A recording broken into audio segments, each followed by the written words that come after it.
Yeah.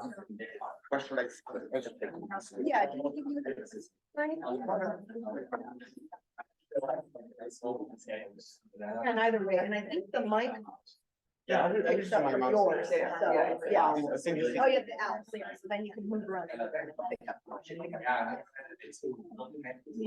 Okay, everyone, I think we can get started. We have about 22 people online and several in the room, so we're really happy to have folks here. So it is with great pleasure that I introduce this month's seminar speaker, Dr. Tarik Benmarhnia from UC San Diego. So as an environmental and social epidemiologist, his work focuses on applying or developing causal inference methods to understand how environmental and social determinants affect population health and equity in the context of climate change, but also what strategies are effective at minimizing such impacts. He finished his PhD in epidemiology jointly from the University of Montreal and Paris Sud, and a postdoctoral position at McGill University with the Institute for Health and Social Policy. He is currently an assistant professor in epidemiology and leads the Climate Change Epidemiology Lab, which is an interdisciplinary research group that includes 25 graduate trainees, including in epidemiology, global health, and atmospheric science, also postdoctoral fellows and research staff. And his talk today is on the heterogeneous health effects of compound climate hazards. So welcome, Tarik. Thank you, Erica. Good morning, everybody. Can you hear me okay on the room? I don't have a very strong voice, but that's my best. That's my loudest. And the mic is here, so people on Zoom should be fine. So yeah, I'm very happy. Thank you, Erica, for inviting me. Thank you, everybody. And so I would take like 40 minutes just to discuss about different examples about the type of research we do, just to try to understand like the heterogeneous effect of different types of climate sensitive exposure. So I selected a few projects that we did. So I will just start. I have to start by some kind of motivation background just about why we need to study this type of component impact, synergistic impact, when you have the coincidence of different types of, let's call that climate sensitive exposure, like when you have a peak of tropospheric ozone and extreme heat event, for example, when you have, and then I will talk about the joint impact of extreme heat and wildfire smoke. And yeah, and then I will present a few papers that we did just to try to present some kind of methods to help us understand this kind of synergistic component impact. And if I have time at the end, I will also talk about the type of work we do in terms of which is more methodological more biostatistic talk. If it was a biostatic talk, I would probably have switched the order of topics, but just to talk about how we can address when we want to understand like which subgroups of the population is free. So I don't know, just want to make sure my email is not covered.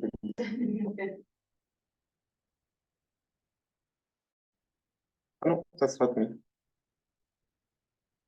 Sorry. I need to share again.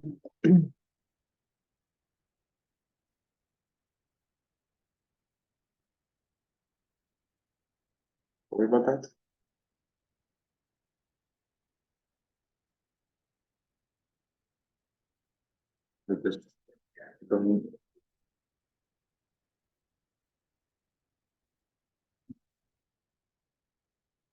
It went well so far, but I just don't know anything else. Okay, cool. Yeah, and just to discuss about when we have multiple effect modifiers and when you have that complex interaction, like 1 to 3 levels, how do we handle that? So if we have time, I talk about like the type of algorithm, machine learning algorithm and classification technique that we can use to handle this type of issues applied to climate and health topics. Yeah, so I suggest we wait until the end for questions, if it's okay for you, just to make sure I go through all of the story. But if really there is something you want to ask, I think it's fine. I'm fine with that, so it's clear. But just to make sure I cover everything. Usually because the story can go sideways if you start a conversation. So yeah, that's just like the menu for this morning. So sorry, before you get started, the Zoom is the presenter view. Okay. So Carol's a hybrid. So there is something to do.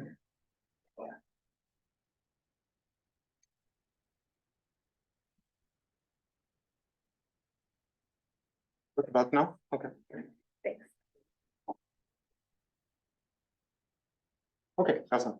So just like the big picture, I know most of you are interested in working on this area between climate change, climate variability, and population health, but that's the way I contextualize climate change in the work we do, is really to see climate change as a context that is going to exacerbate the existing weather conditions by, for example, exacerbating the severity, changing the seasonality of, for example, extreme heat events, or exacerbating the frequency severity of wildfire. We'll talk about that at the end and explain, at least in Southern California, why do we see more and more wildfire in context of climate change, and then two specific reasons, and we'll talk about that. But that's the first mechanisms to which climate change is the context that may be an issue for population health. The second mechanism is climate change is also bringing new challenges and unprecedented situations. So that can be the case, for example, in Southern California for specific types of vector-borne diseases, like we see more and more dengue cases, and that's something that is projected to increase in the next few decades. So that's what we can call an unprecedented situation, but you also have in existing hazards, we can also think about how climate change and climate variability is going to bring, like, to kind of change the flavors of heat waves, because traditionally in coastal California, like most of the extreme heat events were driven by daytime temperatures and were relatively dry. In the context of climate change, we see more and more humid heat waves, and that have many consequences, including the fact that there will be nighttime heat events. And that require a lot of changes about the infrastructure, about how we think about adaptation to extreme heat, etc. So this is also another mechanism to which climate change is problematic for population health, just like changing what we can call the flavors of extreme heat. But a positive aspect as well is just to think about climate change as an opportunity for co-benefits for mitigation strategies that include all of the policy aiming at reducing emissions and concentration of greenhouse gases, and that's something that is very interesting. And I know some of you are also working on this kind of intersection between reducing emission of greenhouse gases and also trying to think about the co-benefits in terms of mobility, physical activity, reducing air pollution, mental health, etc. So that's also something like a positive way to think about the links between climate change and population health. So just big picture. So now just about what I will be focusing on today is really about just like thinking about this kind of synergistic impact. So there is a lot of literature about this kind of compounded impact between social and environmental determinants of health. So in environmental justice literature, we typically distinguish like the pathway that are not exclusive between differential exposure and differential susceptibility, where we have at the same time some communities that will be systematically more exposed to some environmental hazards, and at the same time, even assuming the same level of exposure, there will be what we call a differential susceptibility, which at the end of the day is going to be analyzed epidemiologically by effect measure modification, and we'll go back to that a little bit later. So there is this evidence that there are a lot of synergies between different types of social determinants of health, social environmental determinants of health, and that's something that is important. But today, I will mostly talk about this synergistic impact between climate-sensitive exposure, and also try to understand how this kind of potential synergistic effect vary over space. We can also talk about how it varies over time, but today we'll mostly talk about the spatial heterogeneity. But that's just what I will be focusing on today. And the reason for which just this is timely and important is also because there is, like, when you think about wildfires and heat, for example, we see an increase in both, and we see an increase in intensity, frequency, and also kind of more and more coincident events of this climate-sensitive exposure. So this is quite interesting to understand what happens when you have like a coincidence, like the coincidence of this climate-sensitive exposure, and how can we understand the impact, and how can we understand the heterogeneity of this impact over space, and how it can be driven and explainable by the composition of the population in terms of social demographic characteristics. So first I will talk about just like how we can understand the links between extreme heat and ozone. And I will give two examples. One in which we're going to think about the synergistic impact, like in terms of interaction, where we have like what is the effect of extreme heat plus ozone. Do we see something else? Do we see some kind of deviation from additive, like the additive scale? So we're going to talk about interaction. But I will also talk about was like something very specific to heat and ozone, because when you think about how ozone is formed, ozone is a secondary pollutant. It's a gas that will be formed when you have specific conditions, including a lot of sunlight, UV, and also precursors that include NOx and traffic-related and pollutant generated by traffic. So in this context, we can try to understand just like to which extent ozone as a mediator between extreme heat and a given health outcome contributes to this pathway. And we can decompose the total effect between extreme heat and a given health outcome. And we'll give you an example with mortality into the like direct effect going directly like from heat to mortality, and the indirect effect going from heat, increasing ozone that itself is going to increase the risk of mortality. So this is just like what I will talk about. So there are many reasons to think that extreme heat and ozone are going to synergistically impact population health, and also reasons to think that there will be this mediation mechanism. So this is what I just said. I'm not on the good slide, but it doesn't matter. So, but this is here just about the motivation for the mediation kind of mechanisms. There are many papers actually that suggested this pathway, but when we did the study I'm going to present, there was no evidence about just like to which extent ozone, tropospheric ozone, was a mediator between extreme heat and a given health outcome. And also we are now going to show that in the context of like with French data. Oh, by the way, if you didn't guess, I'm French. That's the accent. I usually say that so people stop questioning what is this accent. That's what it is. And yeah, so and actually we're going to show that there is it's quite interesting because there is a lot of variability between cities. You will see it's quite interesting, and the implication for policy are quite important. So we'll talk about that later. Actually, I can just talk about the implication now, because at the end of the day, if you have let's take an extreme situation, we have an extreme heat event, you will have an increase in mortality, we know that. But you have a situation, like if we think about what we do during warning, like in the context of heat action plans, and when the heat warning system is going to be activated, triggered, most of the actions will be really focusing on trying to, just like deal with like extreme heat temperature and a physiological mechanism associated with that. But if eventually we find that during a heat wave, most of the impact, or like a non-negligible proportion of the impact, is actually due to the increase in ozone. It requires many, many different types of actions. And one of them is actually proactively to reduce the generation of precursors. Because if you want to reduce ozone during a heat wave day, you need to make sure that 2 or 3 days before you reduce the emission of precursors. And that will just like limit like the generation of ozone during the heat wave. And that is feasible. Now we have a lot of very good forecasting system. And actually, if we find in a given location that we have a lot of the the effect, total effect between heat and mortality that, or whatever health outcomes that is actually driven by this indirect mechanism, one efficient way to reduce mortality, which is what we want to do at the end of the day, would be to, like 2 or 3 days before, try to have some actions on emissions of precursors of ozone to try to reduce the generation of ozone in the next few days. So this is a type of implication that could be important, and why it's interesting to understand this mechanism. For the synergistic impacts, the implication in terms of warning system will be a little bit different, because if we find in a given location that when you have extreme heat plus a specific tropospheric ozone event, and there is like an additive interaction, the implication would be that you may want to reduce a little bit the threshold in a specific area, because at the end of the day, you can't assume that the risk is going to be the same when you have these two coincident event. So an implication would be to try to adapt, to merge, first of all, the warning system for air pollution and heat, but also try to adapt the specific level to try to optimize the potential benefit, assuming the warning system are effective, which is a different question. But anyway, just about the motivation about why we're trying to understand that. This is interesting physiologically, just to understand what is going on.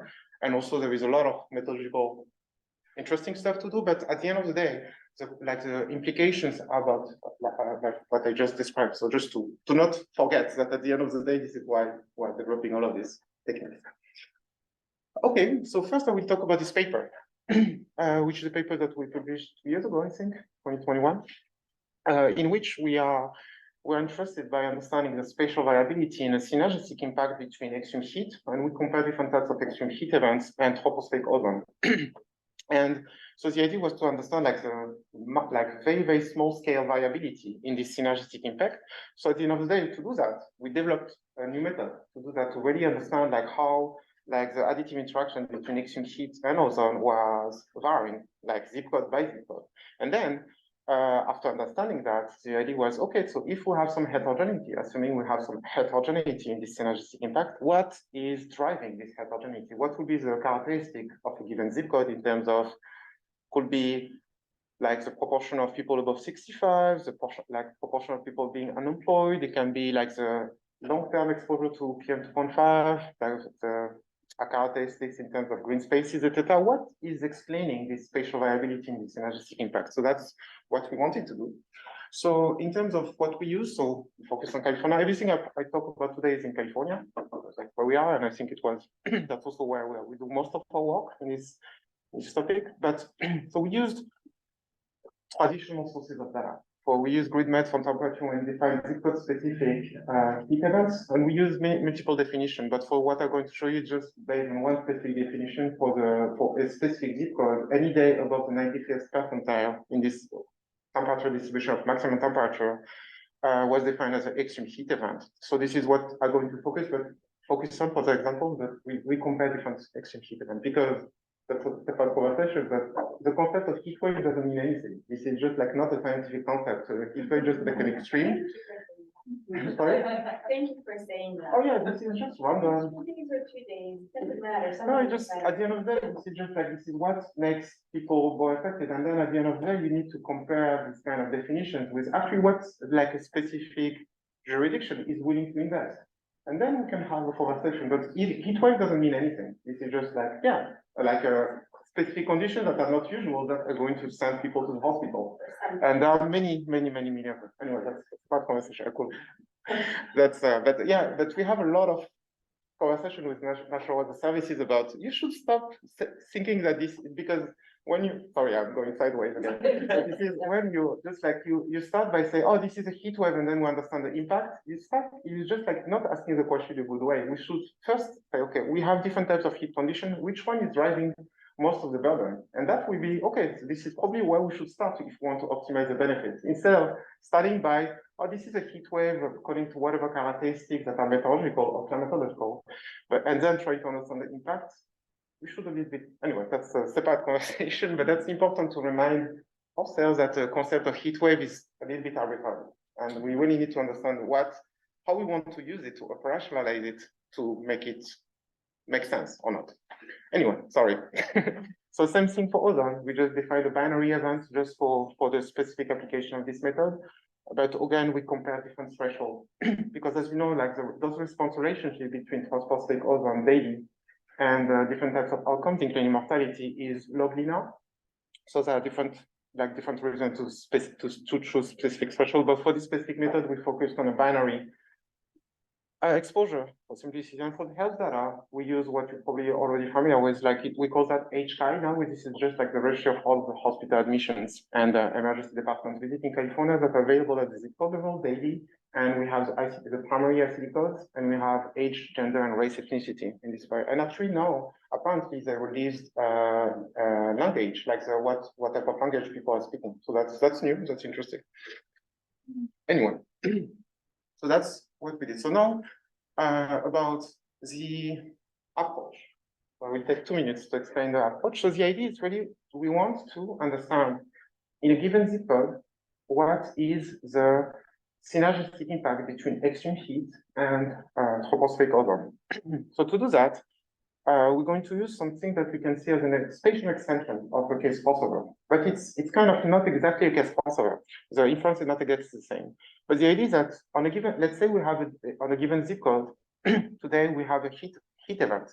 It can be also a day in which we have a heat event plus an ozone event, or it can just be a day in which we only have an ozone event, or it can be a day in which we have none of them, just like zero. So the idea is to try to understand what are the different contrasts for each of these specific characteristics. So just taking an example, let's say today is a heat event. So I want to quantify what is the number of hospital admissions that could be directly attributable to this heat event. And we're going to do that across all of the heat events that took place in a given zip code. So the idea is we're going to take today, and we're going to calculate how many hospitalizations did we have. And then we're going to try to use like comparable days within a relatively short period of time to deal with like seasonality and long-term trends. And we're going to select multiple days. So the idea is that, let's say today we are like Friday. So we're going to take like multiple days in the next few weeks, multiple days in the weeks before. And then we're going just to, and we can use different techniques, but if we have like time varying confounders, we can use like IPTW, for example, but we can also just give a specific weight according to the distance, give a weight according to the day of the week. So going to give no more weights to the control days if this is a Friday, but if this is a Friday of next week, it will be contribute a little bit more than a Friday in 3 weeks from now, and so on and so on. So then we're just going to build this kind of a weighted average of the plausible control days for a given zip code, and we're just going to compare like the number of hospital admission for a given heat day to the number of the weighted number of hospital admission in eligible control days in a given zip code. And then we will have a contrast. It can be a difference, it can be a ratio, whatever we want. and we can do that for all of the heat days. We can do that for all of the ozone days. And then we will have all of the days in which we have nothing. And we're going to compare to contrast. Like I have a formula, which would be easier in this case. Yeah. So we're going to estimate what we call area rise, which is one way to quantify like deviation for additivity. So in this context, we're going to estimate what is the specific what is the specific when you have like heat and ozone in a given zip code as compared to like when you don't have anything, like no heat wave, no ozone. Then we're going to quantify the same thing when you only have heat wave and no ozone, and vice versa. And then we're just going to calculate for each zip code this contrast, and that this area y will give us, if this area y is equal to 0, it just means that there is no deviation from additivity, which means that if we understand the impact of heat wave and if we understand the impact of ozone separately, we can understand the impact of when they happen jointly. But if there is something else when they happen jointly that cannot be explained by the individual effect, that will be deviation from additivity, and it can be positive, it can be negative. And this is what we quantified for each zip code analytically. But then, because as you can guess, like doing this type of small scale estimation is tricky, we need to also deal with the spatial configuration, spatial setting of the data. So we extended this type of approach with the Bayesian hierarchical model. And there are two reasons for which we did that. The first one is to deal with the space, like the spatial structure. So we need to deal with the spatial autocorrelation. And that is useful because first, this is a source of confounding. There are a lot of latent variables that are existing in a spatial data that would help us to understand like some kind of spatial confounding. And at the end of the day, there is also a lot of information that we can leverage, because when we are estimating or doing some statistical testing, and instead of each time we estimate like what is the statistical uncertainty in a given zip code, instead of each time starting from scratch, we can also try to use the information of the surrounding zip codes. And we can also use this spatial information for the statistical inference. And that is also why we use this Bayesian framework. And so using this extension of the Bayesian hierarchical model helps us to both deal with the spatial autocorrelation and also improve the statistical inference and a precision estimate, because we focus on a very small scale. So this is basically just like in a nutshell, how this approach worked and why we use this Bayesian extension, because we wanted to deal with these two issues. Anyway, so this is what we found applying this method for just like one set of definitions. So here you can see that you have a lot of spatial heterogeneity in an area I across California. And you can see that when it gets very red, it means that you have a lot of additive interaction, positive additive interaction, which means that when you have heat plus ozone in a given zip code, the effects are just more than the sum of the two. And you can see that there is some variability. But you can also have some cold spots when you have both, the effect estimate is actually lower than what we expect with the independent effect of heat and ozone.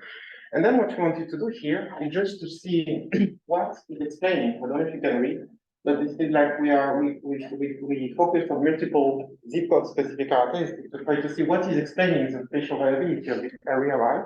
And you can see, for example, let's take for example, yeah, here this line this is a proportion of people being unemployed in a given zip code. So you can see that the higher the proportion of people being unemployed in the zip code level, the higher the additive interaction will be.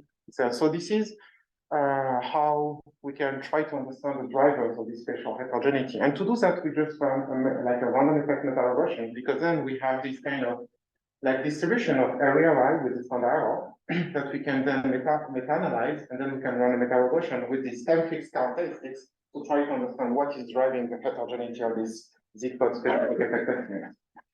So that's one example that I wanted to show you about how we can understand the synergistic impact of extreme heat and ozone and the drivers of this variability.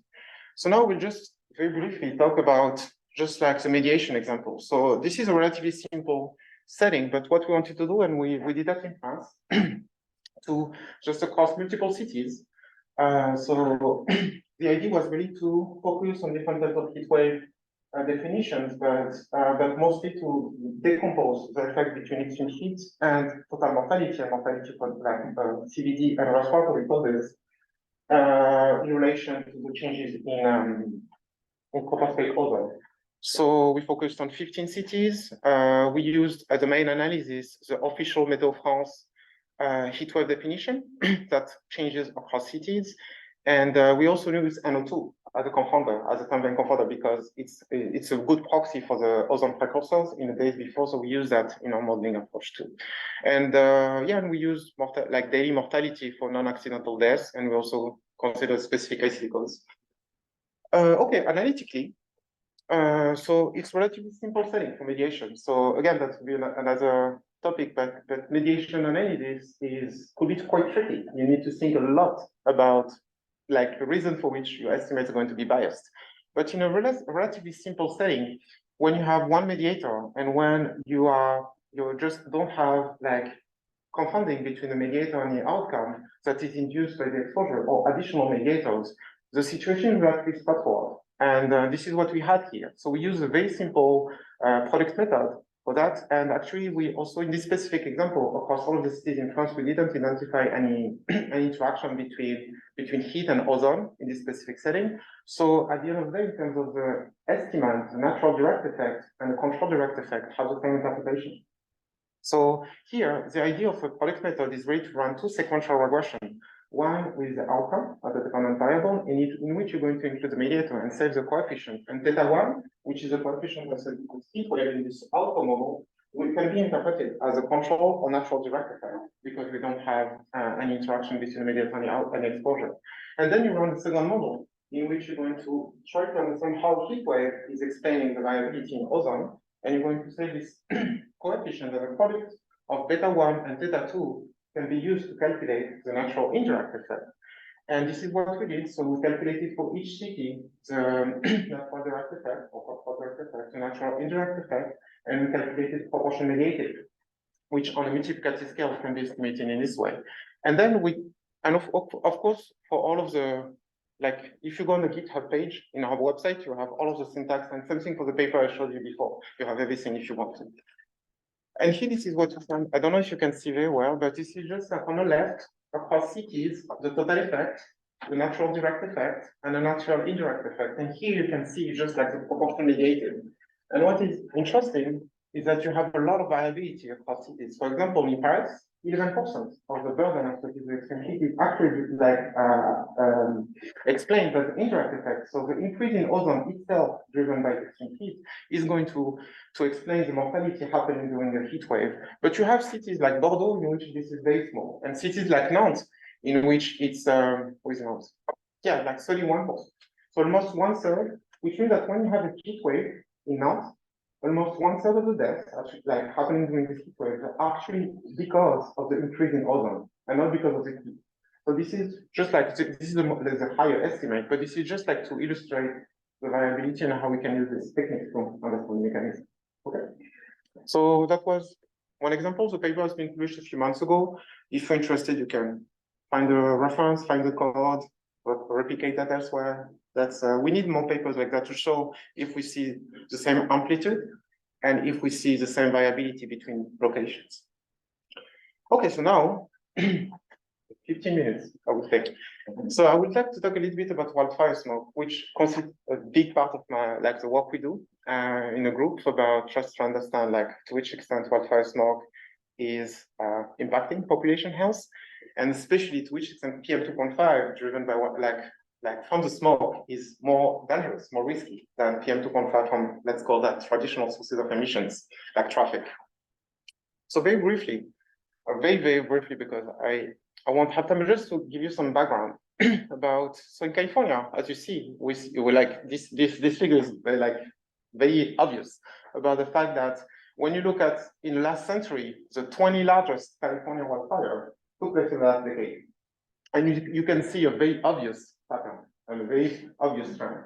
So we have more wildfires, more severe wildfires. And also, and that's very interesting and very important. Here, we can see that we have an increase in the frequency intensity, but also a change in the seasonality.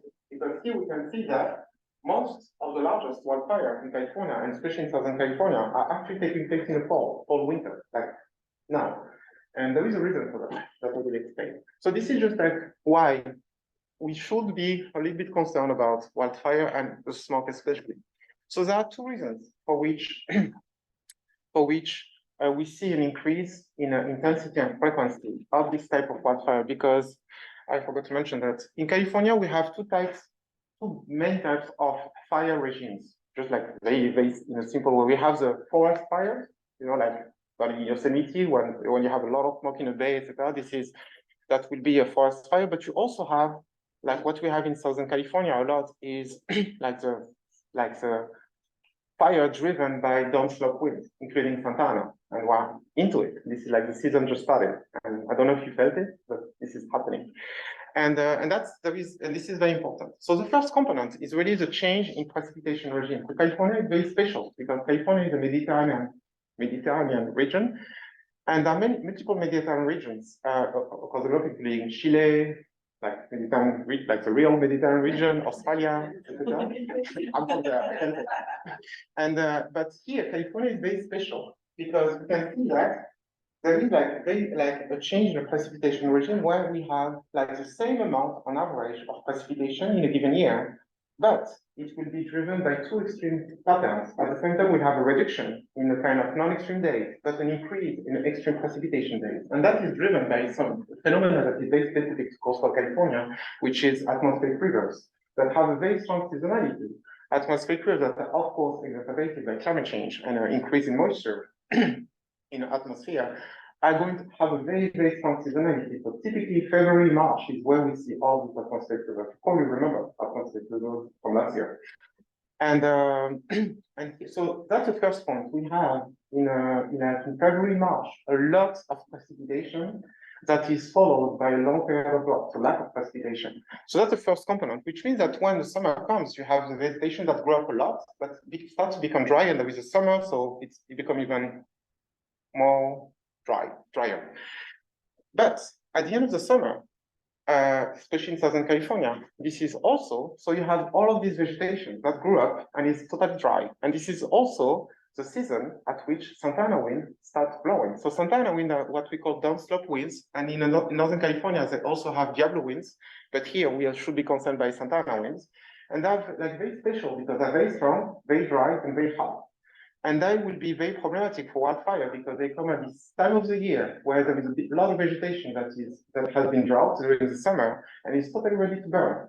And they can, for example, increase the temperature, but also they're going to trigger the fires because most of the bigger fires in California, in Southern California, actually started because of electrical cable from SDG&E, for example, which is like the San Diego company. I don't even know what is it, Edison? Yeah. So it's going to trigger the fire, and then once the fire starts, the Santa Ana is going to expand the fire, and on top of that, the fire is going to generate a lot of smoke, and the smoke is going to be transported to the coast where most of the population lives. So Santa Ana have this kind of triple problem in relation to wildfire in Southern California.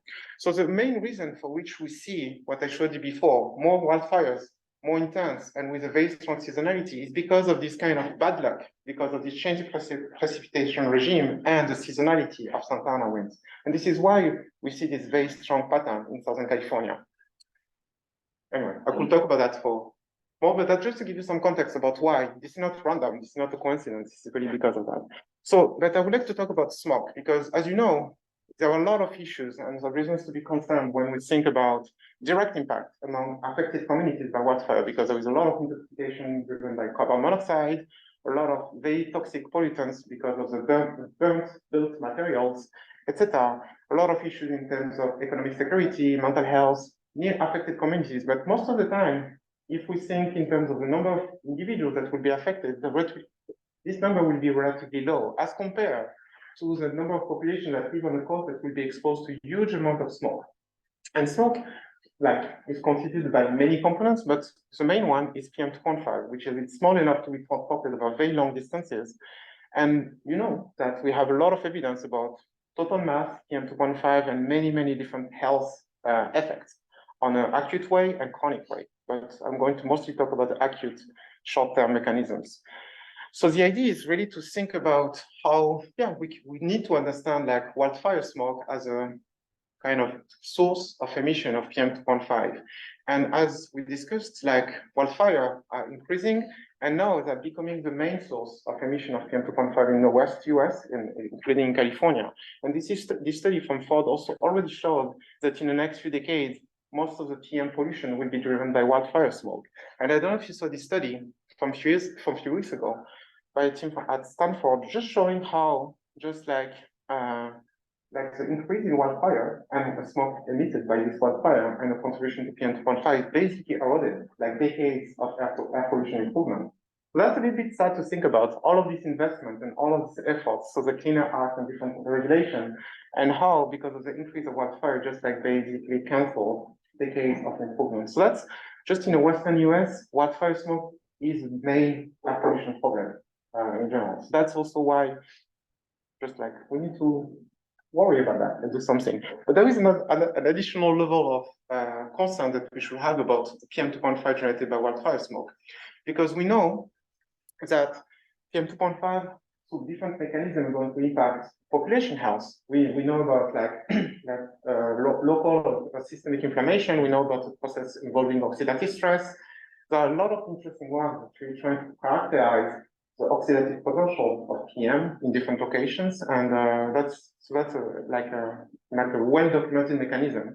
There is also, depending on the composition of the PM, also how it's going to alter the activity of macrophages. For example, if you have a lot of iron in the PM, it may just reduce and eliminate the activity and effectiveness of the macrophage's activity, which are just quite important in terms of immune response in a respiratory system. So that is PM2.5 in general.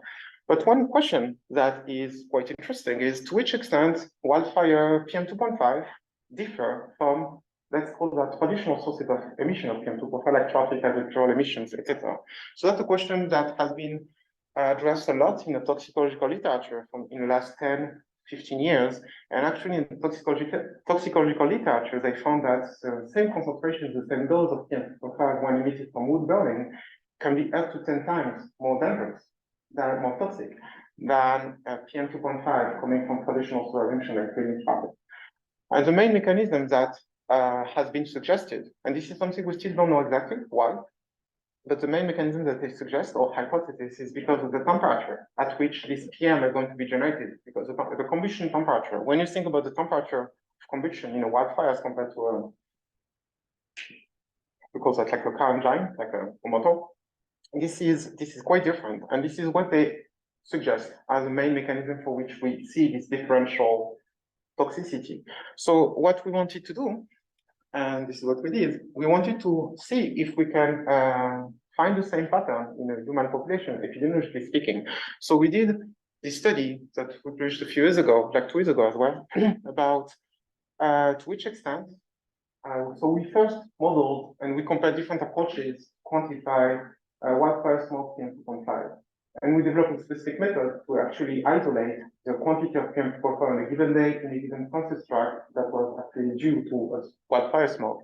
But we also use different approaches to answer this question. What for the same concentration, for the same increase in the dose of PM2.5, when it's generated by wildfire smoke as compared to when it's generated by other sources of emission, mostly traffic, do we see the same concentration response function? Do we see the same increase in the risk?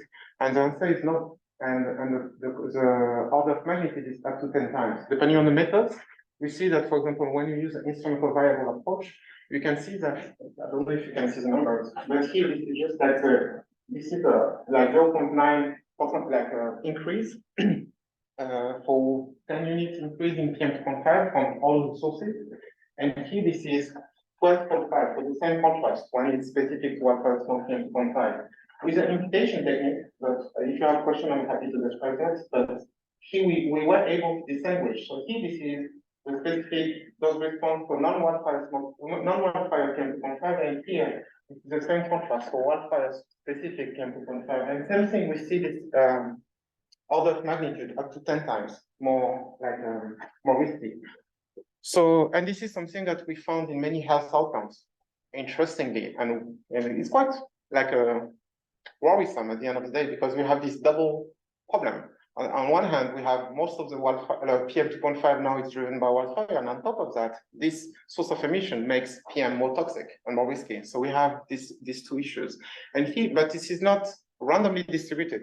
In this paper, we also wanted to show the small scale variability about this delta. So here is just a map showing the spatial distribution of a delta. When we do a health impact assessment, and we assume what we call the naive approach, that any source of PM has the same dose response, we estimate like a zip code specific burden in terms of hospital admission, etc. And then here we specifically like apply a concentration response function specific to the source of emission. What do we find? And we have another map that is what we call nuance approach, or very diplomatic. And here this is just delta. And here you can see by how much you miss the burden when you don't consider the differential dose response according to the source of emission. And you can see that especially in Northern California in relation to wildfire, you can see big mismatch between the naive approach to quantify the burden associated with PM2.5 and the more nuanced approach in which you consider the fact that the PM2.5 has a higher dose response. So this is just, in this paper, we wanted to illustrate that and show how we could do that. So just to say that we have this double problem for wildfire smoke. It's an increase in a contribution to the concept, to exposure, but also the fact that there is a higher susceptibility from most populations. Okay. I don't know what to do, but I'm already behind. But because I wanted to talk about different methods about how we actually study the health, what are the different types of design that we can use to study the health impacts with wildfire smoke events. And I want you to distinguish the overall impact of wildfire smoke, what I just showed you here, that this is across multiple years. But there is also situation in which we can also focus on single wildfire. And this is what I want to focus on, because then we can use different types of quasi-experimental methods to study that. But I also want you to talk a little bit about the different approaches we have to model the exposure. But I'm not going to do that, but if you have a question, that's cool. That's very interesting. And this is a very active area of research about how actually we can combine statistical, which is what we do, and dynamical approaches using dispersion model, chemical transport models, etc. I wanted to talk about this specific approach, and we'll go back to that a little bit later, about how, at the end of the day, when you think about wildfire smoke event, we can also think about this wildfire smoke event as a natural experiment, because the timing of the smoke event in a given population can be assumed to be random. So if we assume the timing of the smoke event in a given population or given day to be random, we can treat that as a natural experiment and use multiple methods and quasi-experimental methods that capitalize on the specific timing of a natural experiment. So you probably heard about all of the family of differences in methods that could be extended to synthetic control method and could be further extended to generalized synthetic control methods. So his idea is really to treat a wildfire smoke event in a given location as a natural experiment and capitalize on this random timing to do that.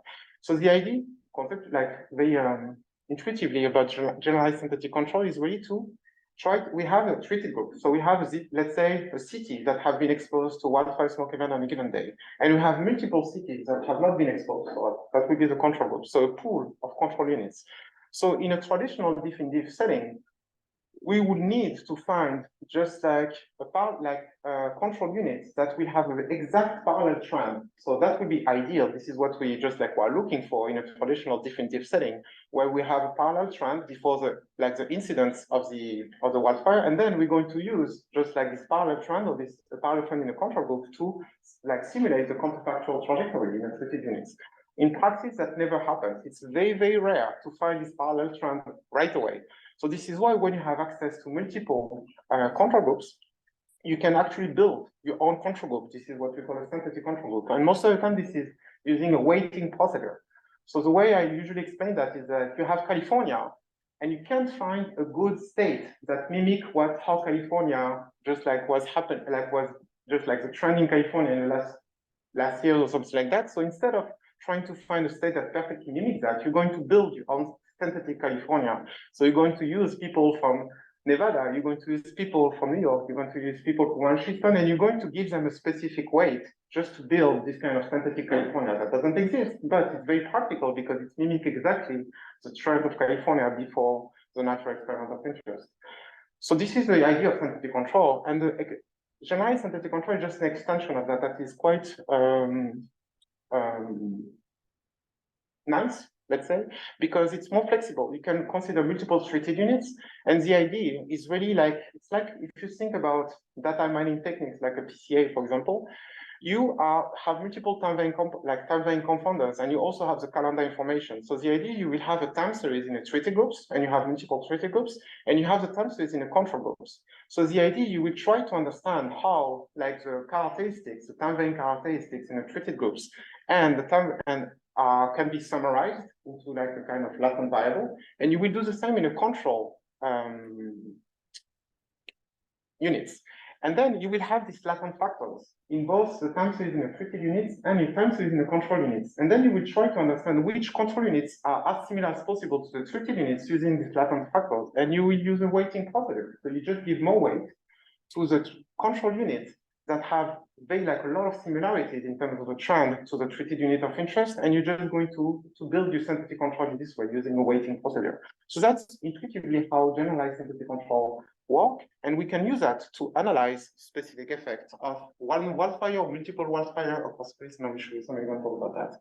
So this is how we applied that to one specific wildfire event in San Diego in 2007, just to show how we can use this approach. And we can just see how the synthetic control that we built using all of the blue units to try to mimic the trend in a hospital admission before the fire in San Diego. We try to build that using this weighting procedure, and then we can see and we can estimate that we saw an increase of 18% in a number of hospital admissions attributable to this wildfire using this technique. But in this paper, we basically explained just how this approach works and how we can actually use it and expand it to study the impact of different types of climate sensitive exposure. Could be dust, storm, could be extreme heat, but we just focused on wildfire as a case study. Here, very quickly, this is an extension of what I showed you before about the extreme heat and ozone, but here we did the same in relation to extreme heat and wildfire smoke. So this paper is not published yet, but it should be soon, hopefully. But you can also see that we have a lot of variability. Quite interesting when we try to think about the additive interaction between wildfire smoke and extreme heat. And here, this is just when you calculate a signal-to-noise ratio, just to remove a lot of the statistical noise. And you can see that you only have a few areas in which you actually have a very strong synergistic effect between extreme heat and wildfire smoke. But and same thing, we try to understand like what was driving this heterogeneity. And we did a very comparable approach to try to understand like to which extent, for example, access to green spaces, the proportional preparation above the poverty level, etc., were driving actually this synergistic impact between extreme heat and wildfire. Okay, so yeah, I'm just like rushing a little bit, but just to make sure I go through all of the slides.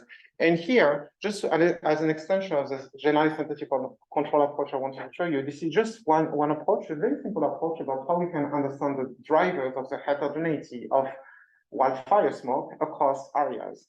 So here in this context, we just focus on the 2018 wildfire in California, and you can see here that multiple counties, multiple areas have been impacted. So this is before the wildfire, and this is during the wildfire. So here, what we just, you will see the results are a little bit disappointing, but this is, we just wanted to see, like, illustrate an approach about how we can simply understand the, like, to which extent wildfire smoke have heterogeneous impact across space, and eventually what could drive that. So we applied a two-stage generalized entity control approach. So we did what I showed you before with one specific case study, but we applied that for each county. So we treated each county as a separate unit, and we estimated for each county a synthetic control using all of these counties, but also counties from other states if needed. But the idea was just to get ATT, which stands for average treatment among the treated, which is an effect estimate, the main estimate that we characterize to calculate to like how many people went to the hospital that would not have gone. I always mix up with the grammar, but that would not have gone in the absence of the wildfire event. And so we have this distribution of ATTs across counties. And if we have some heterogeneity across these ATTs, then we can try to understand what is driving these heterogeneous ATTs. So to do that, we just do in one stage, generalized synthetic control, and we estimate and we build a different synthetic control for each county, and we meta-analyze that and we meta-regress that. So here, this is just like few examples, like 3 examples for 3 counties, just to show just like when the wildfire starts, you can see an increase in the number of hospital admission for respiratory causes that actually can be directly attributable to the wildfire. But this is only 3 counties. Here, this is just to show variability across all of the counties that we considered. There are 58 counties in California, and there were 25 counties that were exposed in a specific setting. So what we wanted to do next is just to understand, what was driving this heterogeneity. So just a snapshot of some of the sociodemographic variables that we use. So it doesn't explain a lot of the variability, but we mostly wanted to show how we can actually understand the spatial drivers of this heterogeneity, and we can do the same. We can expand that to multiple wildfires across 2 decades and also try to understand if, for example, some timeline characteristics may modulate that. For example, if you have a wildfire event taking place at the same time as, I don't know, like a heat wave, we can also include like a heat component of the wildfire event as an effect modifier and try to see if it modulates, explain an increase in an expected ATT. So this is just an approach to show how we can actually better understand the sources of heterogeneity over space, but also over time. Okay. So, okay, I'm so super behind. Okay, so very quickly, but I won't have time to discuss about that, but probably this afternoon, depending on with who I meet, I'm happy to discuss about that because we're doing a lot of work, and this is very exciting about just like what to do. What do you do? Because here, what I showed you is very traditional. We have one effect modifier once at a time, etc. Okay, that works. But then what do you do when you have like potentially 20 effect modifiers and you want to study like, oh, but it's like age, gender, race, ethnicity, etc. But also what about the complex like links between these effect modifiers? With traditional techniques like based on stratification or based on including an interaction term or 2 in your model, this is very quickly burdensome. So, and that's still quite relevant. So I just listed here, to me, was that the main 3 reasons for which better understanding the effect modification is important. Of course, there is like an etiological reason, just to better understand the biological social mechanism. A policy, public health, prioritization goal, which is just like to identify the subgroups of the population that could benefit the most from a given intervention. And that's in this context, additive interaction, additive effect modification is particularly relevant. I'm happy to explain it, but I assume you know why. And finally, in a context of transportability or generability question, understanding the sources of effect modification is very, very important. So if you look at all of this emerging literature on the data fusion techniques, everything is about understanding effect modification. And in real life, effect modification takes place in very complex settings. So we really need to have these flexible techniques to comprehensively understand effect modification, like what's happening in terms of effect modification for a given question of interest. So this is just like to motivate why we need to care about effect modification. So that's what I said, traditional techniques. So that's why there are a lot of developments of these techniques that are trying to comprehensively assess high-dimensional heterogeneous effect. And just for the notation, we distinguish ATE, average treatment effect, for conditional average treatment effect, and also individual treatment effect. At the end of the day, KATE and ITE are very similar. It's just about for conditional average treatment effect would be the expected average treatment effect when you condition on specific characteristics based on the effect modification distribution. So if you have like for example, above 65, you are non-Hispanic Black and you are a man, you will have an expected risk that will be a Kate. Okay, and you can compare the Kate to the ATE to eventually assess potential effect modification. Anyway, so very briefly, so different techniques, and so we did like we're working right now on analyzing, summarizing, and also translating to just like normal people all of this very complex statistical work just to make them applicable. So we focused on generalized random forest, BART, and BCF, Bayesian causal forests. And we're also exploring another method, causal rule ensemble, which has some issues right now, but we're exploring that. And the idea is just to try to translate this kind of work into like how we can actually implement that in EPI. And we also provided a case study using demographic and health survey in relation to drought and stunting and consider the few effect modifiers. So, okay, so I can skip that. This is just one of the results we can get from this type of classification techniques in which you can estimate all the idea that you estimate all the potential case, like conditional average treatment effect, and then you're going to classify this by this distribution of effect estimate and see what characteristics are driving the most this heterogeneity. And here, this is just to show that overall, for this specific example, mother education was systematically the most important driver of the heterogeneity of the effect estimate, followed by mass media or the rurality, etc. But this is just to show a relative consistency. I'm sure you can't see anything, but this is just to show, if you trust me, this is relatively consistent hierarchy between the different type of effect modifiers. However, when you look at all of these available techniques, this is what is available on the market right now. The problem is it's flexible, practical, but the interpretability is not optimal, and that's a euphemism, because at the end of the day, it can give you this classification. You can also have a kind of ranking of the variables that explain most of the heterogeneous effect, but we miss something. We miss some kind of more interpretable information, and this is what causal rule ensemble is promising and proposing. But right now we're trying to just like fix some issues that we identify with theory, because actually the interpretability is very important. Dealing with high-dimensional data is tricky, but we do not need to sacrifice flexibility to interpretability. And this is what existing methods right now are not optimal for, let's say. So anyway, so there is still a lot to do in this area, but I just wanted to mention why understanding this like heterogeneity in terms of the composition of the population and interaction between social and environmental factors, but also between climate sensitive exposure is very important. And there is a lot of exciting work that is happening right now to just better understand that. So I think that's my last slide, and I'm behind, but not that much. So thank you so much for your attention, and we have time again for questions. How much time do we have for it? Well, for 2 minutes, and then it rolls into the lunch. Okay. Okay. Can we start with a question? Because I'm there, I'll be set for just to do your question. Yeah. Well, thank you for your. Okay. Yeah, so I was wondering if you reflected a little bit about the increasingly aging, the change in the demographic shift, and how we're having more older adults, and presumably I would have thought that would amplify the effects that you would see, but then you showed your results that percent age over 65 and 85 didn't appreciably change the effect. So I was curious if you, building off of this reflection on increasingly aging population, I was curious if you thought about the change in those factors over time, because those were single time. Yeah, it's still family, so it doesn't capture that. But yeah, we can definitely, for example, let's say we want to see if the change in what we do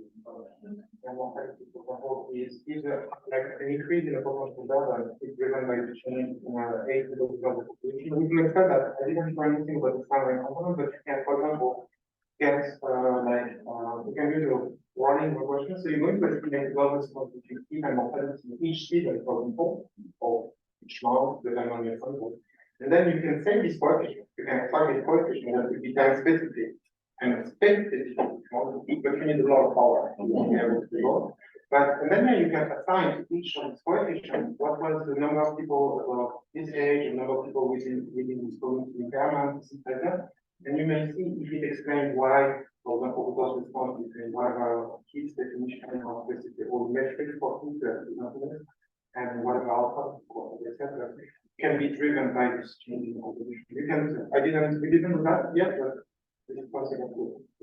Actually, the first change with the program level, you did a dissertation that on PM1 journal just to try to analyze the change in the dog response between 20.5 to mortality in the last decades and try to understand what's changing in age. So there are different reasons. The composition of PM is explaining this change in the dog response, especially the wildfire, but also the condition. But also like the composition in terms of age, but also comorbidity. Well, that's often what we didn't do it. I have a question about the zip code and zip tab. Especially for project we introduce the ozone and temperature code exposure. I understand that's how such because zip tab is something used from sensors as an administrative boundary. Zip codes are what USPS designed and has been able to show that those two systems don't really like each other. And how to like then we just that why do we use zip code? Because zip code is not made for like epi at all. This is just like to facilitate the post office work. But this is at the end of the day what is available in all of the data we are using. So that's why we use it. So there is like some kind of we can like overlap zip data where more like more stable and more usable. And zip code will also change with time. It's math when you start doing it like every year, when zip code it is here. So you have background work to just like try to make sure that there is some kind of homogeneity of the spatial unit. Because if you only use zip code, which is what you have available in the like birth certificates, HK data, mortality data, you need to do this work just like make sure that you have a stable spatial unit. But if you only use zip codes, yeah, you will just what happened? That's what they didn't care. have you found any zip code that's not in the zip tab but still have population of Yeah, 800 usually there is always a few. We'll try, usually we don't do that anymore because we tried a few times and usually it's totally random. So it's just like, there is always a small percentage that is a field that we can retrieve. And usually that it really doesn't affect, once we try that, it doesn't affect anything. So we ask me, it's just like a kind of random concept. But yeah, but also this is affecting the baseball area. So the area that are baseball is where the zip going to change. For example, the code in which I live right now won't change because like it could be. But that's what we observe. So we need to deal with it just because it's not a huge in work I commented. It can be in all the settings that you work at home. It's not a huge source of concern. But it took me some more than what is it? But what people didn't teach that? All because So I have a question more specifically with like ozone and extreme heat. So my friend did this study where they find ozone to dementias basically among people who are highly like they do a lot of physical activity or the effect is like worse in that group contrary to what people think. So they have outlined because when you're older, you're getting more ozone exposure, so the effect, the protective effect of physical activity goes away. So I'm like wondering, have you considered like using, for example, maybe job codes or like occupation of the people to assess their, I don't know if it's available or not. And also curious, like maybe that's why the aging population, like that's hiding that like driver of effect modification. Because like, if you imagine like elderly don't go out, but they're not like that physical active anymore. So maybe that effect is like going down as well. That's yeah. So we are stretched to interpret this question with all of these kind of indoor, like outdoor exposure and activity patterns, etc. Because obviously, when we use this big data, that's what I focus on today. We don't have this information about this. It's totally ecological by nature in terms of inference, which also is valid because at the end of the day, policy implications are ecological as well. So this is a valid inference. But if we really want to understand this like this pattern, this is different data set that I didn't cover. You can understand what people go, what's the activity phase, how much money spending is. You can actually multiple program and like calculation and actually try to understand that, like using experimental data, just which of the different level of activity are related to some pulmonary function, also different level of ozone. There are many studies about that, like smaller. You don't have millions of people, of course, but you can, but this is, but you can, but we definitely can't have this information. Does the like admission, like hospital admission records, do they have like occupation? I think so. When you use HI, which is a harmonized data set in California, you don't have that. The only information you have is the zip code, which we can use to like to calculate a lot of contextual information, exposure, but we also have gender, race, ethnicity, age, and now language, spoken at home, the main language spoken at home, which can be a proxy for us, but it's the right thing. But then, if you use all the sources of data, for example, some work we use data from the rabbits hospital, which is a pediatric hospital in Montreal. There we have ton of information. We have everything, basically, just like everything that the physician collects or is collected in a health system, you have access to. It's a little bit more complex to get IRB, but you have a lot of information, including some symptoms, the school in which, at which the kid is going, all of this information is there. So you can use this information depending on the EFR, electronic transfer data you're using. For example, we also do some work in LA with Skyler permanently. They have, this is another conversation about working with Skyler, but that's data, right? Because, for example, we are doing a lot of projects about environmental determinants of different types of pattern complications in primates. And this is amazing. The data we can have access to understand exactly just like, the biomarkers, or like all of the disease, all of the clinical tests, etc. So there are different processes. I know something that is, so you have all of these EHR data that are quite rich, it's a selected sample as well. So this is always a trade-off. With HI, we have absolutely everybody, but with this EHR data, it's not as important. So it's always a trade-off.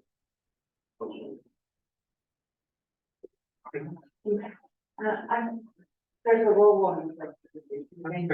I got a question because of the beginning of your presentation, you referred to environmental justice with the two dimensions, the differential exposure and the differential sensitivity.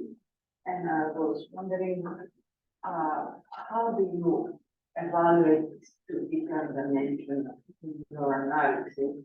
And more specifically, I don't know if I understood well, but it looks like there's planks of more pronounced effects from the wildfire. Yeah. In this specific example, and how can you dig a little bit more into it?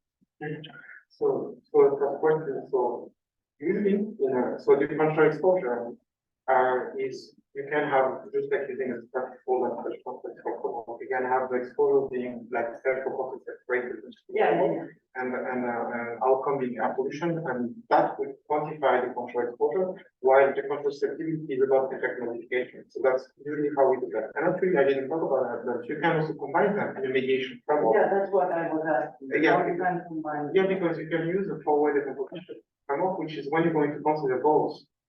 Just like also going to consider the potential interaction between the mediator and the exposure. So in the setting, you will have the exposure being, let's say, self-reported rate intensity, given health of interest, and you can have the mediator, one of the mediators being air pollution, for example. And then you can decompose the total effect into four pathways. You can have the pure direct effect, you can have like the mediated effect, you can have also the interaction between the mediator and the exposure. And that will actually, this specific coefficient actually captures the differential susceptibility, while the control, like the pure direct effect, is capturing the differential exposure. And you also have other interactions that are captured by the reference interaction. And so you have these four components, and when you sum them up, gives you the total effect. So if you do a forward decomposition in this context, you need to be careful because it gets complex because you have multiple components, mediators, etc. But by doing that, you can actually disentangle and have the total effect, which is like race ethnicity and health outcomes, so all of the disparities for given health outcome, you can say how much is due to the inequality in exposure and how much is due to setting the exposure to the same level of differential dose response and how much is due to the differential distribution. You can compare that is using this framework. So that's something that is interesting. Yeah. Okay. I have a piggyback question off that. So, in that framework, can you incorporate in non-linear exposure response? So how much of the effect is the increased susceptibility due to increased exposure level, right? As opposed to assuming a linear dose response in which we would say all it is. Yeah. But so we can expand about, but of course it becomes very complex when you start having non-linear for any type of effect quantification question. When it's linear, this is a mess. This is very complex. But yeah, you could do that. Where we do it simply is probably just to explore that, is just stratify probably by different levels and see if the contribution varies across different level of exposure. That would be one way to see if it's varies.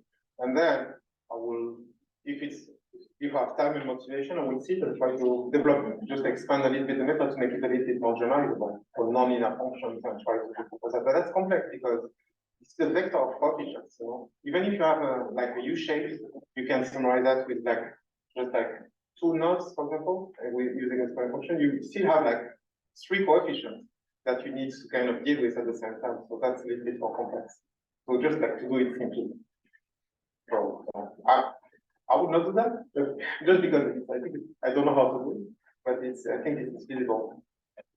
Then oftentimes when you see like differences or what appears to be differences in susceptibility, that can be often a comment from like a reviewer, for example, that says, well, how much is it just because their overall exposure level is higher?